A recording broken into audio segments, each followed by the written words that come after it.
So, and I chose to club all of this as a technical aspect of an engineer because a software engineer is not just someone who builds software, right? A software engineer is operating within this bigger picture of running a business, and it is one of the functions.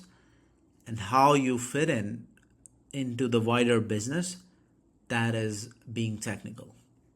How do you become technically strong engineer?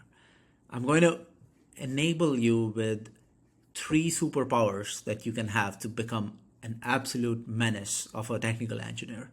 And the first one is curiosity. Nothing beats curiosity. You talk to somebody, you're talking to this other person in your org, and they are working on something. Your most common thought would be, oh, I don't really care about that. Like, okay, whatever, how is this going to help me? No, but the other mindset, the other way of thinking about it is, that sounds interesting. I wonder how it fits in within YouTube strategy, as an example, right? Or someone writes up a design doc which is nowhere close to what I work in, nowhere close to the area I work in. But I still skim through it and I extract useful information. Curiosity is sometimes tricky though, it's inherent, but it can also be cultivated by practicing and reminding yourself on a regular basis. So the other day, I truly felt like in past few months, I have not been as curious because I've gotten this feeling that, hey, I know this, like my team's work somewhat well. I don't really need to go deeper. I have a good understanding. And that's not the type of complacency I want to go in. So I changed my phone's wallpaper because I look at it like 20 times a day, maybe even more, to say that, like, don't forget to be curious. And it's helping, but these are just some tricks how you can cultivate curiosity. The other one is networking. And most people would be like, oh, come on, that's not how I become a technically strong engineer. And no, I'll tell you why it's important. So I'll give you 2 options to choose from. One is that, someone wrote a design doc, or there's some area that you're trying to work in, some new area. You can read through 10 years of design docs and try to extract some useful knowledge from that to build a mental model of how systems are organized, why were certain decisions made, and so on. Or you can go to the TL of that team, talk to them for half an hour, maybe 1 hour. Half an hour is pretty much what you need. And you ask them what matters to you. You interact with them to build this knowledge about how systems work, how do they fit, what are the challenges, and so on.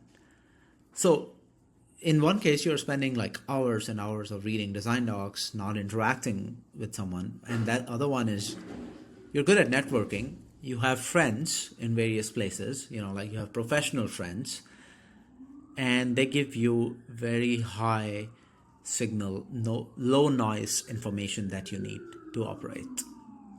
Which one would you choose and why? I think the answer is obvious, right?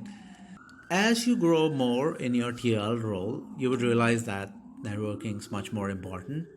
So currently in my role, I am TL for a team of 45 engineers. As you can imagine, the amount of design docs and artifacts that they produce every day is a lot for me to keep up with. It's very, very hard for me to read through design docs that have been written by junior engineers, which are honestly sometimes not the best organized. They're not the best writers.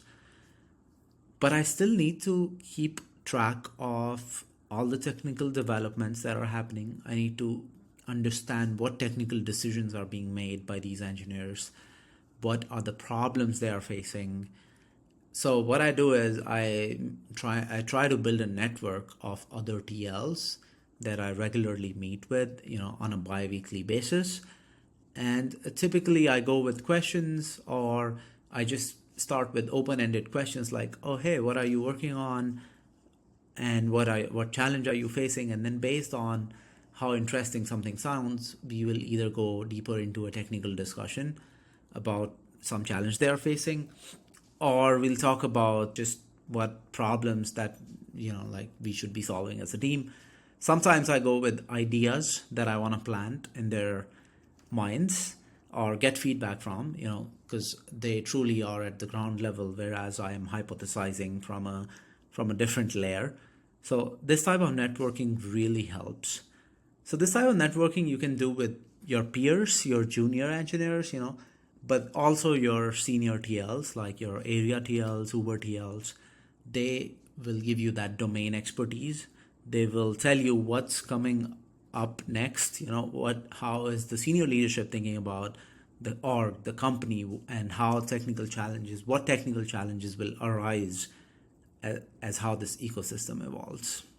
And one other thing which I say is that at a certain level, being in an organization, as an individual, we are just information processors.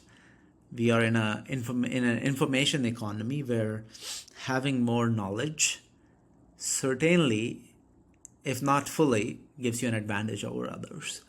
So say if my director wants someone to lead a new project and they know that I have good domain knowledge, I know how the whole tech stack works, I could be a natural choice over someone who hasn't spread out the breadth of their knowledge as much yet.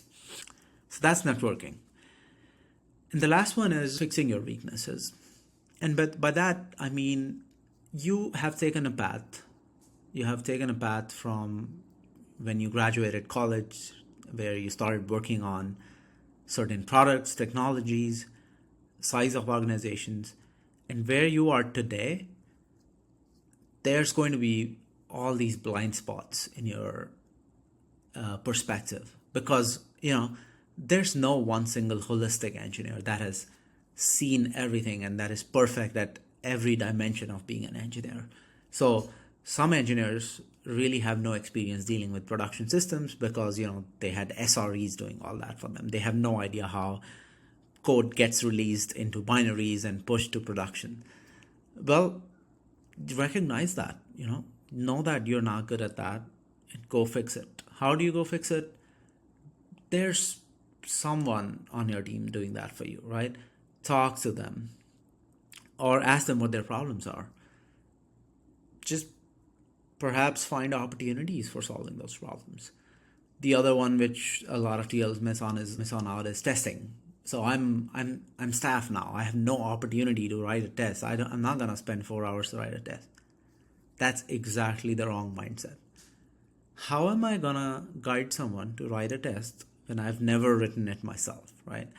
And to build that expertise, you need to fix that weakness, recognize that you do not have that knowledge of integration testing principles and frameworks. Go read a book, go read some internal wikis. There's a lot of information around principles of testing on internet. You can fix it. And that will make you a well-rounded, holistic TL. So that's on being a technical who is technical, right? Now we're starting to get a little bit into leadership aspects of being a technical leader. And that's what we'll be covering in the next few chapters.